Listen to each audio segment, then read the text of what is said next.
L'odeur arrive avant l'image. Une odeur métallique, épaisse, presque impossible à ignorer, qui prend à la gorge dès qu'on passe le seuil de cette maison de Conyers, en Géorgie. Le policier qui a été appelé pensait entrer dans une maison où quelqu'un avait peut-être besoin d'aide. Sauf qu'à l'intérieur, il comprend que ce n'est plus vraiment une urgence. C'est une scène de crime. Dans le salon, la moquette est imbibée de sang. Les murs sont éclaboussés. Des morceaux de vases brisés jonchent le sol. Et tout donne l'impression qu'une lutte extrêmement violente a traversé la pièce avant de s'arrêter ailleurs. Parce qu'au milieu de ce chaos, il y a une trace. Une longue traînée sombre qui part du salon et se dirige vers la salle de bain. Comme si quelqu'un avait tenté de déplacer ce qu'il ne pouvait pas faire disparaître. Et au bout de cette trace, les policiers découvrent une femme de 34 ans, encore en chemise de nuit, allongée dans une baignoire remplie d'eau, le corps à moitié submergé. À ce moment-là, personne ne sait encore exactement ce qui s'est passé dans cette maison. Mais une chose saute aux yeux, ce n'est pas un cambriolage qui a mal tourné. Ce n'est pas une attaque au hasard. Quelqu'un est entré dans cette maison, s'est acharné sur cette femme, puis a essayé de donner à la scène une apparence qu'elle n'avait pas. Et plus les policiers regardent autour d'eux, plus ils comprennent qu'ils sont en train de se faire berner. Nous sommes le 13 janvier 2010, en début d'après-midi. Un adjoint du bureau de shérif du comté de Rockdale est de passage dans un quartier de Conyers, en Géorgie. C'est une ville tranquille, à 40 km à l'est d'Atlanta. L'homme doit simplement notifier un acte judiciaire, comme il le fait régulièrement, quand il voit deux adolescentes sortir d'une maison située dans la résidence Bridle Ridge Walk. Sauf que leur attitude n'a rien de normal. Elles courent et s'agitent dans tous les sens en criant, tout en se dirigeant vers l'adjoint pour lui demander de les suivre. D'ailleurs, elles sont très claires. Il y a urgence. L'adjoint du shérif réalise rapidement que ce n'est pas une blague. Elles sont complètement paniquées. Donc il décide de les suivre jusqu'à la maison pour comprendre. Il leur demande de rester à l'extérieur, pendant qu'il entre seul dans le logement qu'elles viennent de quitter en panique. Et ce qu'il découvre dans cette maison les pousse à appeler les renforts dans la seconde. Ce qui frappe le lieutenant de police de Conyers, qui arrive quelques minutes plus tard, c'est l'odeur de cuivre, si dense, qu'on peut presque la goûter depuis le seuil. Et normalement, tu dois bien la connaître, cette sensation de cuivre dans la bouche. En fait, tout le monde la connaît. La moquette du salon est imbibée de sang. Les murs sont éclaboussés et les débris d'un vase brisé gisent au sol. Et puis, une longue traînée sombre s'arrête devant la porte de la salle de bain. Une femme de 34 ans, encore vêtue d'une chemise de nuit, est allongée dans la baignoire remplie d'eau, le corps à moitié submergé. C'est une scène d'horreur qui se dévoile sous les yeux médusés des forces de l'ordre. C'est un carnage qu'on voit rarement dans une vie en tant que policier. Il n'y a pas vraiment de surprise sur l'identité de la victime, qui s'appelle Jarmika Whitehead, que tout le monde appelle Nikki. Dans les heures qui suivent, le médecin légiste reconstitue ce qui s'est passé. Et ce qui s'est passé, c'est un meurtre d'une extrême sauvagerie. La victime a des blessures défensives sur les avant-bras et les mains, qui montrent qu'elle a lutté. Mais vu tout ce qu'elle a subi, c'était visiblement peine perdue. Une morsure marque son bras, et on lui a asséné 80 coups de couteau dans le dos et le cou. Ces derniers ont perforé ses 2 poumons et sa veine jugulaire, avant d'atteindre sa colonne vertébrale, avec une violence suffisante pour la briser presque entièrement. La cause officielle du décès est multiple. Coups de couteau sur des organes vitaux, combinés à un traumatisme contondant. Un diagnostic sans appel. Et pourtant, si la victime a été grièvement blessée, elle aurait pu être sauvée. En tout cas, si elle avait bénéficié d'une prise en charge médicale d'urgence. Mais pour ça, il aurait fallu être extrêmement rapide et elle aurait supporté de graves séquelles toute sa vie. L'heure du décès de Nikki est estimée entre 8h et 10h du matin. Mais ce qui reste le plus étonnant là-dedans, c'est la question du mobile, parce qu'il n'y a aucune trace d'effraction ou d'agression sexuelle, qui sont quand même les 2 points récurrents sur ce genre de scène de crime. Ce meurtre ne présente pas les caractéristiques d'un crime d'opportunité. Personne ne s'est baladé dans le quartier en se disant qu'il allait la tuer dans sa maison. Le tueur s'est clairement déchaîné sur Nikki, comme s'il lui en voulait personnellement. Pour les policiers, les 80 coups de couteau, c'est pas un hasard. Le hasard est rarement aussi motivé. Le médecin légiste parle donc d'emblée d'un crime de nature personnelle, d'une confrontation avec quelqu'un qu'elle connaissait intimement, dont l'issue lui a été fatale. Les seuls témoins questionnables à l'arrivée des enquêteurs sur place, ce sont les 2 adolescentes, qui ont interpellé un adjoint du shérif de passage. Elles s'appellent Tasmia et Jasmia. Elles ont 16 ans et ce sont des jumelles, les filles de Nikki. Quand elles sont rentrées du lycée, après avoir poussé la porte, elles ont vu du sang dans la maison. Donc elles ont paniqué et immédiatement cherché de l'aide. Le problème pour les policiers, c'est qu'elles ne savent rien de plus, et elles ignorent qui a pu s'en prendre à leur mère. Second obstacle, Tasmia et Jasmia ne savent pas grand-chose de la vie ou des connaissances de Nikki, parce qu'en réalité, elles vivent chez elles depuis pas si longtemps que ça. Il faut dire que Nikki n'est pas née sous une bonne étoile. Elle est née dans une prison parce que sa propre mère, Linda, purge une peine pour possession de drogue. Le premier visage qu'elle voit est donc celui de Della Frazier, sa grand-mère, qui la prend sous son aile pour ne plus la lâcher. Nikki grandit dans sa maison à Clarkston et dit elle-même qu'elle a manqué de règles strictes. À seulement 17 ans, elle tombe enceinte de ses jumelles. Mais quand elle l'annonce au père de ses bébés à naître, il prend un vol pour le Canada. Ah ouais, à ce niveau, Houdini a de la concurrence. Leur maman n'étant pas en capacité d'assumer les deux jumelles, c'est finalement Della qui s'occupe de Tasmia et Jasmia à sa place. Contrairement à ce qu'on pourrait penser, Nikki ne délaisse pas ses filles.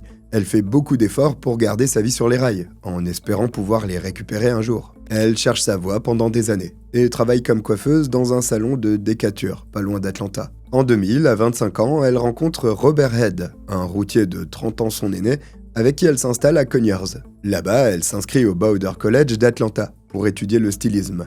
Elle est si enthousiaste et investie que sa conseillère pédagogique lui propose de monter une société de conseil en images en collaboration avec elle. Nikki est tellement emballée par ce projet qu'elle commence immédiatement à travailler sur des cartes de visite. Donc malgré un début de vie compliqué, c'est une femme qui veut vraiment construire quelque chose de stable. Elle avance tant bien que mal et ne cesse d'essayer de faire mieux pour elle comme pour ses filles, qui sont toujours chez leur arrière-grand-mère. À ce stade, j'avais presque oublié que c'était une affaire criminelle. D'ailleurs, en grandissant, les jumelles deviennent des enfants puis des adolescentes modèles. Tasmia et Jasmia sont de bonnes élèves, au point de figurer au tableau d'honneur. Elles sont aussi scouts et actives dans les arts de la scène. La mort de Nikki est d'autant plus tragique qu'au moment des faits, elles venaient à peine de récupérer leur garde.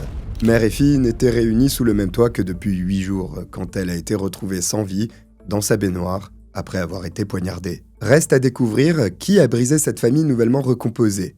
Ce que les enquêteurs ne vont pas tarder à comprendre, c'est que la piste qu'ils cherchent à remonter est peut-être plus proche qu'ils ne le pensent. Dès le premier soir, les enquêteurs ont une conviction. Ce qui leur manque, c'est une preuve qui tient la route. Parce que jusque-là, ils n'ont que des suppositions, des hypothèses. La logique de la scène leur impose une direction. Il n'y a pas eu d'effraction et le coupable n'est pas un inconnu. C'est quelqu'un qui connaissait Nikki et sa maison. Forcément, une femme assassinée brutalement chez elle, chez qui on va aller en premier? Bah ouais, les hommes qui la fréquentent. Vu que 8 fois sur 10, c'est le pari gagnant, les policiers commencent donc à creuser de ce côté. Et si je dis « les hommes », c'est parce qu'il se trouve qu'elle entretenait 2 relations en même temps. Mais c'est quoi le secret? Une histoire sur 2, les gens ont 2, 3 ou 4 relations en même temps, alors que j'arrive à peine à gérer mes chats. Eh oh, pas comme ça va pas. Bon, d'abord, il y a Robert Head. Il était le compagnon de Nikki depuis 10 ans, et ils étaient fiancés. Il est chauffeur routier longue distance, ce qui le rend d'autant plus facile à localiser à une date précise. Et justement, ses relevés GPS comme téléphoniques le placent sur une route dans l'Indiana le jour du meurtre, sans le moindre doute possible. Et l'Indiana, c'est très loin au nord de la Géorgie. Donc Robert est immédiatement rayé de la liste des suspects. Le second concerné, c'est Joe Carter, un barbier dont le salon jouxte le salon de coiffure de Nikki, qui a également un alibi vérifiable. Les images de surveillance de son secteur le localisent ailleurs au moment des faits. Robert et Joe connaissaient tous deux l'existence l'un de l'autre, et visiblement il n'y avait aucune jalousie au sein de leur triangle amoureux avec Nikki. Et qui dit pas de jalousie, dit pas de mobile. La piste la plus facile s'effondre d'entrée, donc les enquêteurs en reviennent à la seconde option, celle qui est évidente depuis le début, mais qui est aussi la plus choquante. Les seules personnes qui étaient dans la maison avec Nikki le jour où elle a été tuée, ce sont ses filles, des adolescentes qui sont effectivement adorables quand elles ne sont pas chez leur mère. En 2007, Nikki a décidé qu'il était temps de récupérer Tasmia et Jasmia. Le problème, c'est qu'à ce moment-là, elles ont 13 ans et n'ont connu que Della. Leur arrière-grand-mère n'est pas la seule personne qui les a élevées. Elle est la seule figure maternelle qu'elles aient jamais eue. Une figure maternelle qui, par ailleurs, ne leur a pas souvent dit non. Quoi qu'il en soit, Nikki n'en restait pas moins leur mère biologique. Alors quand elle a demandé leur garde, une décision de justice la lui a accordée logiquement. Après ça, elle a ramené les jumelles à Conyers. Sauf que ça s'est pas très bien passé. On peut même carrément dire que c'est parti en vrille. Ce que Tasmia et Jasmia ont vu en Nikki, ce n'était rien de plus qu'une inconnue, désireuse d'exercer une autorité qu'elle n'avait jamais eu l'occasion d'établir. Elles se sentaient comme des pantins manipulés. Les filles refusaient toute règle ou cadre imposé, y compris quand leur mère essayait de les empêcher de fumer ou de sortir avec des garçons trop âgés pour elles. Un conseiller familial mandaté pour désamorcer la situation est allé jusqu'à dire de cette famille qu'elle se nourrissait du chaos. C'est dire à quel point ça allait mal chez les Whitehead. Bon, si le conseiller veut vraiment comprendre le mot chaos, il a juste à pousser la porte de ma chambre. En juin 2008, la police est appelée à leur domicile. Nikki explique que ses filles l'ont attaquée. Les adolescentes, elles, affirment que c'est elle qui a commencé. Ce que les officiers constatent, c'est que Nikki présente des égratignures et des marques rouges, compatibles avec une bagarre récente. Immédiatement saisi de l'affaire, un juge lui a retiré la garde des jumelles pour la rendre à sa grand-mère, Della. Seulement, malgré une dynamique familiale qui laisse clairement à désirer, Nikki ne veut pas en rester à cette mauvaise expérience. Elle s'est donc battue pour que ses filles reviennent habiter chez elle. Durant 18 longs mois, elle a lutté. Et ça a payé, parce que le 5 janvier 2010, on lui a redonné la garde de ses jumelles pour 2 semaines, à titre d'essai. Jasmia et Tasmia ont été notifiées de la décision dans un couloir du tribunal. Ce jour-là, Jasmia n'a pas caché son mécontentement. Elle n'avait clairement pas envie de retourner vivre avec sa mère. D'ailleurs, devant Nikki elle-même et les officiels présents, elle a dit que si elle devait repartir là-bas, elle allait la tuer. Faites des gosses, je vous jure. Cela dit, menaces ou désaccords, peu importe en réalité. Étant donné que Tasmia et Jasmia ne sont pas majeures, elles n'ont pas voix au chapitre. Donc la décision du juge a pris effet sans délai. Les 2 sœurs ont déménagé à Conyers pour la seconde fois. Mais le moins qu'on puisse dire, c'est que sans surprise, elles n'y ont pas tellement mis du leur pour que ça marche. Le 8 janvier, Nikki a appelé la police, parce que Tasmia a décidé de lancer de la nourriture partout dans la baraque. Le lendemain, cette fois, c'est Tasmia qui appelle, pour une altercation avec une tante lors d'une fête censée célébrer leur retour à la maison. Nikki avait confié à une voisine du quartier qu'elle avait peur de ce qui pourrait arriver un jour, sans parvenir à expliquer précisément pourquoi. Cette angoisse inexplicable est ancrée en elle, comme si elle voyait le pire arriver. Quand cette même voisine a appris qu'elle avait été tuée, elle a simplement dit qu'elle n'était pas surprise. Bon, t'as compris, le seul passif familial des jumelles avec leur mère peut suffire à faire d'elles les suspectes numéro 1 dans l'enquête sur son meurtre. Et c'est là que ça coince, parce que le jour de la découverte de son corps, Tasmia et Jasmia apparaissent complètement dévastées. Elles pleurent et s'effondrent dans les bras des policiers en disant qu'elles ont quitté la maison à 8h pour aller au lycée et qu'elles ne sont rentrées que dans l'après-midi. C'est là qu'elles auraient trouvé Nikki morte dans la baignoire. Si elles étaient au lycée, ça veut dire qu'elles aussi ont de très bons alibis. Sauf que les enquêteurs remarquent quelques petites choses qui leur mettent la puce à l'oreille. Lors d'une première vérification médicale effectuée le soir des faits, ils constatent la présence de marques de morsures sur le bras gauche de Tasmia. Or, dans l'ambulance, les policiers remarquent qu'elle se mord elle-même le bras au même endroit, comme si elle cherchait à recouvrir les traces de dents originelles. Et quand un expert dentaire légiste compare les marques visibles sur son corps avec les moulages prélevés sur Nikki, il conclut que la première morsure a été faite par sa mère. Dans les dernières minutes de sa vie, la victime a mordu sa propre fille, qui a probablement fait la même chose en retour. Ce détail crucial place donc Tasmia en contact physique direct avec Nikki au moment du meurtre. La victime avait d'ailleurs une mèche de ses cheveux coincée dans les dents, ce qui laisse peu de place au doute. Et Jasmia, l'autre jumelle, a pas vraiment l'air moins coupable. Elle a aussi été mordue à la poitrine, et chacune des 2 sœurs a des coupures, des égratignures, ainsi que des marques fraîches sur les bras et les mains. Le souci, c'est que quand on leur demande d'où ça vient, leurs explications ne sont pas les mêmes. Jasmia dit qu'elles se sont battues entre elles, quand Tasmia raconte qu'elle a pour habitude de se mordre elle-même quand elle est stressée. En gros, elle sous-entend que c'est pour ça qu'elle l'a fait dans l'ambulance. Autre détail assez parlant, la scène de crime semble avoir été nettoyée. Il y avait du sang dans la maison, mais une forte odeur de javel se dégageait de la moquette, comme si quelqu'un avait essayé d'effacer un maximum de traces à la va-vite, sans y parvenir. Dans la salle de bain, les vasques étaient étrangement propres et blanches, malgré les projections de sang présentes quasiment partout dans la maison. Des vêtements ensanglantés tournaient encore dans la machine à laver, alors que d'autres habits avaient simplement été jetés. À ce stade, les enquêteurs savent déjà que les jumelles ne leur disent pas tout, et qu'elles sont au moins impliquées dans cette histoire, si elles ne sont pas les tueuses elles-mêmes. Encore faut-il pouvoir le prouver. Par chance, la caméra de surveillance d'une station-service située sur West Avenue, à 2 pas du domicile des Whitehead, va donner un bon coup de boost aux investigations. Sur les images datées de la matinée du 13 janvier, on peut voir Tasmia et Jasmia marcher sur Green Street et monter dans la voiture d'un conducteur non identifié. À ce moment-là, il est 10h15. Les registres de leur lycée confirment qu'elles sont arrivées à l'école environ 20 minutes après, avec un bon retard. Le problème, c'est que c'est pas la version qu'elles ont donnée à la police, vu qu'elles ont affirmé être parties de la maison à 8h. Ça signifie qu'entre 8h et 10h, au moment où Nikki a été tuée, personne ne sait ce que ces filles ont fait réellement. Il y a 2 à 3 heures dans leur journée pour lesquelles elles n'ont aucun alibi, ce qui est évidemment largement suffisant pour commettre le meurtre. Avec ces nouvelles informations, les enquêteurs convoquent Tasmia et Jasmia séparément, pour un second entretien. Là, elles sont confrontées aux images filmées par la caméra de la station-service. La preuve qu'elles ont menti est jouée sous leurs yeux. Et leur réaction est pour le moins surprenante. Parce que ces adolescentes que les policiers ont devant eux n'ont plus rien à voir avec les jeunes filles éplorées du premier jour.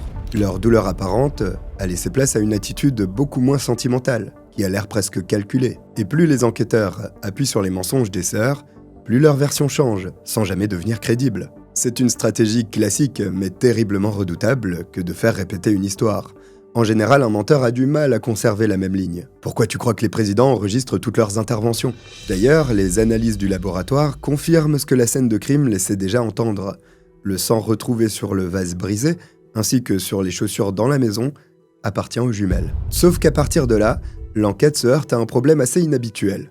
Tasmia et Jasmia sont des jumelles monozygotes, c'est-à-dire qu'elles sont génétiquement identiques. Et ça complique passablement les choses. Parce que qui dit même profil ADN, dit aussi qu'il est impossible de les différencier biologiquement. Or, si on n'y arrive pas, les preuves matérielles ne peuvent pas aider à déterminer laquelle est coupable, ou même si elles sont toutes les deux impliquées. Les preuves biologiques les désignent comme un tout indissociable.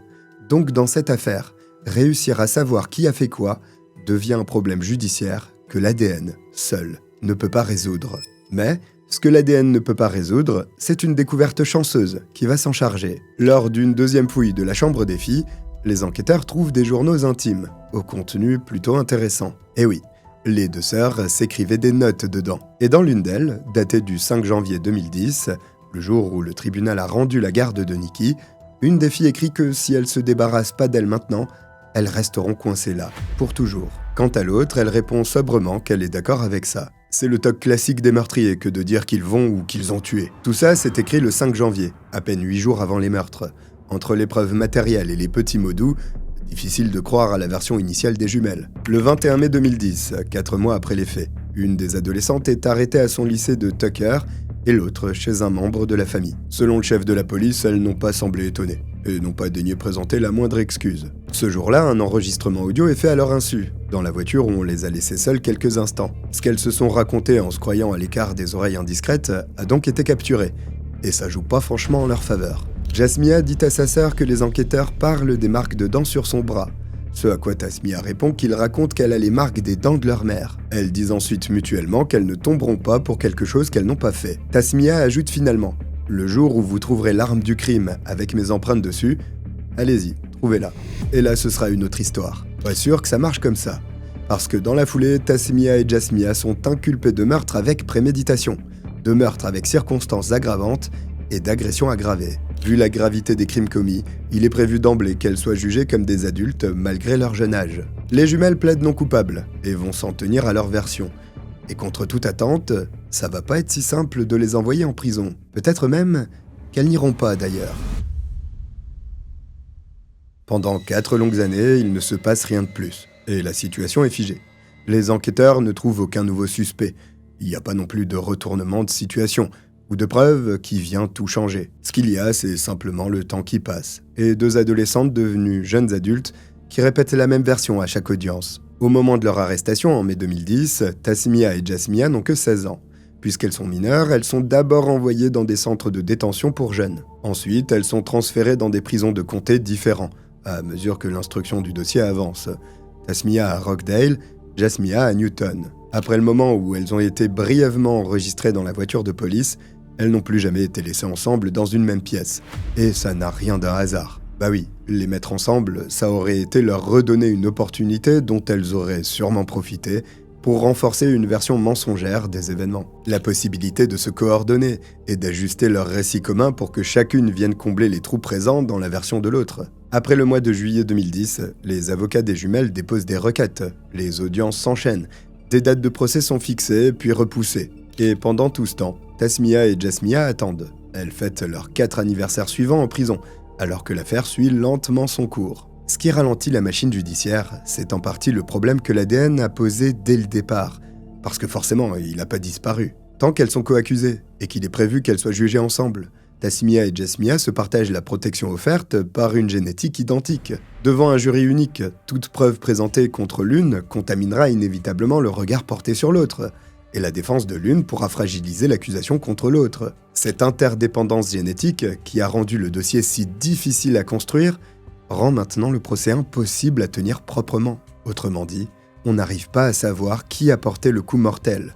Et juridiquement, c'est donc impossible de condamner quand on ne sait pas. En octobre 2013, soit plus de 3 ans après l'arrestation des jumelles, le procureur prend donc la décision de rompre ce lien. Il dépose une demande de procès séparé, en faisant valoir que le jury risquerait une confusion significative dans la distinction des preuves admissibles contre l'une, mais pas contre l'autre. La requête est accordée en novembre 2013. Les filles ont alors 20 ans, et à partir de là, tout se retourne contre elles. Parce que ce que le procureur vient de faire, c'est leur ôter le seul bouclier qu'elles avaient, l'unique élément qui aurait pu jouer en leur faveur. Devant 2 jurys séparés, chacune se retrouvera seule face à ses propres charges. Une perspective qui les pousse vite dans leur retranchement. Tasmia est la première à craquer. En janvier 2014, elle accepte de passer un accord avec le procureur. Et c'est exactement ce qu'il attendait. Bah oui, parce que même avec 2 procès distincts, le risque de perdre était toujours présent. L'ADN n'avait pas disparu. Tasmia plaide coupable d'homicide volontaire, de fausses déclarations aux autorités et de port d'armes lors de la commission d'un crime. En contrepartie, elle se voit condamnée à 30 ans de prison avec possibilité de libération conditionnelle dès 2026. Un mois plus tard, en février 2014, Jasmia prend la même décision que sa sœur. Avant que la sentence tombe, elle demande à bénéficier du statut de primo-délinquante, ce qui permettrait que son casier judiciaire soit effacé une fois sa peine purgée. Le juge refuse, expliquant qu'il n'a pas accordé ce statut à Tasmia et qu'il pense que les jumelles méritent d'être traitées de façon identique. Il ajoute qu'il ne sait pas laquelle était la meneuse, ni laquelle était la suiveuse, et que ce mystère fait partie des raisons pour lesquelles il ne peut pas faire de distinction entre elles. Tout comme sa sœur, Jasmia écope de 30 ans de prison, mais avec possibilité de libération conditionnelle en 2027, un an après elle. Les plaidoyers de culpabilité, impliquant des aveux, ils nous permettent de revenir au matin du 13 janvier 2010. Parce que malgré tout, une question demeure. Que s'est-il réellement passé chez les Whitehead le jour où Nikki a été sauvagement attaquée par ses propres filles? Les aveux des jumelles ont été filmés. Des vidéos ont été obtenues par la chaîne locale Eleven Alive via une demande de documents publics. Ce qu'on peut voir sur ces images, ce sont les jeunes femmes qui donnent leur version des faits. Ce n'est pas nécessairement la vérité absolue, mais c'est tout ce qu'on a, et ça changera probablement pas. Dans la matinée du 13 janvier 2010, Tasmia et Jasmia sont en retard au lycée. Elles sont encore en pyjama dans la cuisine quand Nikki y entre et les trouve là, à traîner alors qu'elles sont censées être en cours depuis un bon moment maintenant. À cause de ça, une violente dispute éclate entre la mère et ses 2 filles, qui ne supportent pas son autorité. D'abord, c'est le sujet de l'école, puis très vite, les reproches fusent de part et d'autre. Nikki accuse les jumelles parce qu'elles ne respectent aucune règle qu'elle essaie de leur imposer. Tasmia et Jasmia, elles, refusent en bloc de reconnaître son autorité, parce que finalement, elles la connaissent pas. À en croire ce qu'a dit Jasmia au procureur, Nikki finit par attraper une casserole sur la cuisinière, pour lui jeter dessus. Juste après, elle attrape un couteau de cuisine. À partir de là, la situation dégénère en quelques secondes. Tout le monde crie, et une bagarre éclate entre Nikki armée et les gamines. Jasmia commence par briser le vase rouge du salon sur la tête de la victime. Mais même si sa maman saigne, elle ne tombe pas. En représailles, Nikki la mord à la poitrine, jusqu'à s'y accrocher, pendant que Tasmia lui vient en aide, en poignardant leur mère pour la faire lâcher. Une fois libérée, Jasmia commence à l'étrangler avec le ruban d'une médaille qui trônait dans la maison. Bien sûr, tout ça s'est raconté de la bouche des accusés, qui sont un peu fâchés avec la vérité. D'ailleurs, personne n'a précisé à quel moment de la bagarre Nikki et Tasmia se sont mordus mutuellement. Ce qui est certain, c'est que les jumelles n'avaient probablement pas anticipé la résistance qu'elles allaient rencontrer. Même avec ses blessures, Nikki se défend becs et ongles pour sauver sa vie. L'adrénaline décuple sa force. Et malgré tout, elle reste une adulte. Elle donne encore des coups du revers de la main, ce qui surprend Jasmia et l'oblige à relâcher la pression autour de son cou. C'est à cet instant que se produit quelque chose d'inattendu. La bagarre s'arrête et Nikki sort de la maison. Dans un état critique, couverte de sang, elle parvient quand même à se rendre jusque devant la porte de son voisin. Sauf que personne ne lui ouvre. Elle a beau frapper de toutes ses forces et sonner à la porte, le voisin qui est dans sa chambre ne bouge pas. Ça, on sait que c'est vrai. Les enquêteurs ont retrouvé des traces de sang sur le mur extérieur de la maison en question. Mais alors, pourquoi Nikki a-t-elle choisi de retourner chez elle, en sachant que les jumelles s'y trouveraient? Pourquoi n'a-t-elle pas continué à alerter jusqu'à ce que quelqu'un lui vienne en aide? On ne le saura jamais. Mais après avoir reçu plusieurs coups de couteau, Forcément, elle a dû perdre en lucidité. Ses filles n'ont pas donné de réponse à cette question, et les investigations n'ont pas permis d'en trouver non plus. Selon Tasmia, une fois revenue dans la maison, Nikki reprend directement le couteau, avant de bondir vers elle et sa sœur. La lutte recommence, après quoi les jumelles reprennent définitivement le dessus sur leur mère affaiblie. Dans un effort commun, elles la traînent ensuite jusqu'à la baignoire. Tasmia affirme qu'elle ne peut pas expliquer pourquoi elles ont fait ça, plutôt que d'appeler les secours. Je suis pas un spécialiste, mais au hasard, parce que ce sont des psychopathes. Ce dont elle est sûre, par contre, c'est qu'au moment d'ouvrir le robinet pour immerger Nikki, elle leur parle. Elle leur dit qu'elle les déteste et qu'elles vont aller en prison. Les mêmes mots reviennent dans une phrase répétée en boucle, comme si elle cherchait à les atteindre une dernière fois. À ce moment, Jasmia répond à sa mère qu'elle est désolée. Pas seulement désolée pour cette matinée, mais pour tout. Tout ce qui n'a pas pu fonctionner entre elles. Ah, et donc le meurtre, c'était pour passer le temps ? Après ça, Nikki coule dans la baignoire. Elle tente de remonter, mais après plusieurs tentatives, elle reste finalement immobile dans l'eau. À seulement 34 ans, elle est morte de ses blessures dans sa baignoire, tuée par ses propres filles. Quand le procureur demande à Jasmia ce qu'elles ont fait par la suite, elle ne répond pas immédiatement. Puis elle avoue qu'après la mort de leur mère, les deux sœurs se mettent à pleurer longtemps, incapables de croire ce qu'elles viennent de faire. Elles se disputent entre elles, puis tentent de nettoyer la scène de crime, mais réalisent bien vite que ce sera mission impossible, vu la quantité de sang qu'il y a partout. Alors elles se changent, mettent une partie de leurs vêtements dans la machine à laver, en jettent d'autres, placent les effets personnels de leur mère dans un sac et partent au lycée où elles arrivent avec 2 heures de retard. À leur retour, les jumelles se contentent de jouer la comédie, en faisant croire à un adjoint du shérif qu'elles viennent de trouver le corps de leur mère. Interrogée sur ce qui l'a animée ce matin-là, Jasmia dit qu'elle voulait se défendre. Ce n'était pas une simple bagarre susceptible de pouvoir s'arrêter. Elle savait que la lutte allait se poursuivre jusqu'à ce que quelqu'un meure. Questionnée sur sa mère, elle dit qu'elle est désolée et qu'elle lui manque. Jasmia ajoute que ce n'est pas ce que les gens croient. Tasmia et elle ne détestaient pas Nikki. Son décès est juste ce qui a résulté d'un coup de sang et de la mauvaise entente qui régnait entre toutes les trois. Bon, apparemment faut suivre une formation en combat rapproché pour avoir une famille maintenant. Évidemment, c'est difficile à gober quand on sait qu'elles avaient clairement évoqué le fait de tuer leur mère avant même que cette dispute n'éclate. Sans parler des 80 coups de couteau qu'elles lui ont portés, lui brisant la colonne vertébrale. Ce n'est plus vraiment de l'autodéfense à ce niveau. Aujourd'hui, Tasmia et Jasmia ont 32 ans. Elles sont toujours incarcérées dans 2 grandes prisons séparées en Géorgie, comme si la justice avait décidé une fois pour toutes qu'elles ne devaient pas occuper le même espace. La date provisoire de libération conditionnelle de Tasmia est juin 2026. Celle de Jasmia, septembre 2027. Della Frazier, qui avait déjà plus de 80 ans quand elles ont été condamnées, leur rend toujours visite régulièrement dans leurs prisons respectives. Elle leur apporte de l'argent et assiste aux journées familiales. Elle affirme avoir vu en elles ce qu'elle a toujours vu, des filles aimantes qui voulaient s'en sortir. Elle n'a jamais explicitement dit qu'elle croyait que les jumelles avaient tué Nikki.